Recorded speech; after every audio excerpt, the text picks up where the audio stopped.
Juliette Horry-Scott, chef du bureau de la santé des végétaux, qui va nous parler de la xylella. Est-ce que Tex, ça te dit quelque chose, la xylella? La xylella? La xylella. Est-ce que c'est un termite qui vient attaquer le bois? Eh ben, Juliette Horry-Scott, est-ce que c'est ça? Presque, Bonjour. hein. Bonjour. C'est presque ça. Il s'agit d'une bactérie qui s'attaque effectivement uniquement aux végétaux et qui cause leur dépérissement ou leur mort. Ça s'attaque à plus de 200 végétaux, les oliviers, les vignes et beaucoup d'espèces ornementales. Elle est présente en Europe, en Italie, en Espagne, en France, en Allemagne, c'est ça. C'est un virus européen, quoi, en fait. C'est une bactérie qui est présente historiquement sur le continent américain et à Taïwan. Ah, d'accord. D'accord, et ça s'attaque vraiment aux oliviers multicentenaires, c'est ça? Voilà, notamment. donc en fait, on a cette bactérie, elle représente 3 gros enjeux, économique, environnemental, patrimonial. On a 2 gros exemples très caractéristiques. En Italie, dans les Pouilles, la bactérie ravage depuis plusieurs années maintenant les oliviers des Pouilles, qui causent des pertes de récoltes énormes et qui s'attaquent également à des oliviers multicentenaires. Un deuxième exemple, en Californie, elle est présente depuis des années également. Et pour lutter contre l'insecte vecteur qui la véhicule, il y a des luttes insecticides systématiques qui doivent être faites sur les vignes, avec les conséquences environnementales qu'on imagine. C'est un champignon, c'est quoi?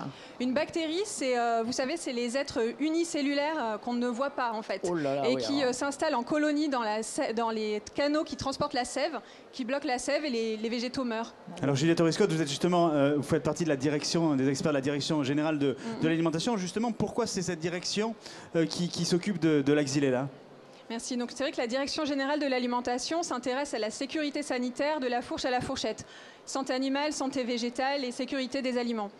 Nous, on s'intéresse à la santé des végétaux et la DGAL, Direction générale de l'alimentation, agit sur 3 niveaux principalement. Déjà, empêcher que la bactérie arrive sur le territoire. Pour ça, on met en place des inspections systématiques sur les végétaux qui entrent sur les territoires. Deuxième action... Dans les bateaux, dans les... c'est un truc de fou, c'est un travail de dingo. Deuxième axe, on surveille le territoire. Les services de l'État en région ont fait plus de 17 000 prélèvements depuis 2 ans sur tout le territoire pour détecter cette bactérie. Et troisième axe, lutter contre la bactérie quand elle est présente. Et c'est le cas donc en Corse où on a 340 foyers recensés aujourd'hui et en région Provence-Alpes-Côte d'Azur où on a 20 foyers à ce jour. Alors est-ce que c'est comme pour la grippe aviaire, quand il y a un secteur qui est infecté, quels sont vos leviers d'action? Vous éradiquez tous les arbres?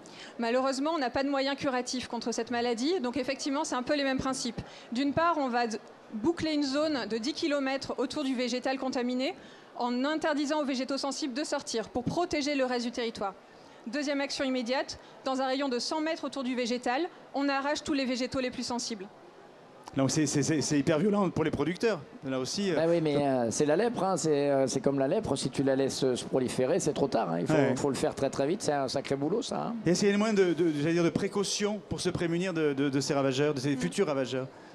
En fait, tous les éléments de précaution s'inscrivent dans une stratégie beaucoup plus large de protection de la santé des végétaux, qui conduit donc à protéger la production agricole, les espaces cultivés et naturels et l'environnement en général. C'est pour ça qu'il y a un nouveau règlement européen qui va entrer en application fin 2019, qui instaure une véritable stratégie pour protéger la santé des végétaux avec 2 grands axes principaux. D'une part, une stratégie préventive à l'importation pour agir de manière coordonnée avec tous les États membres et d'autre part, l'accompagnement et la reconnaissance des démarches responsables de tous les acteurs de la filière.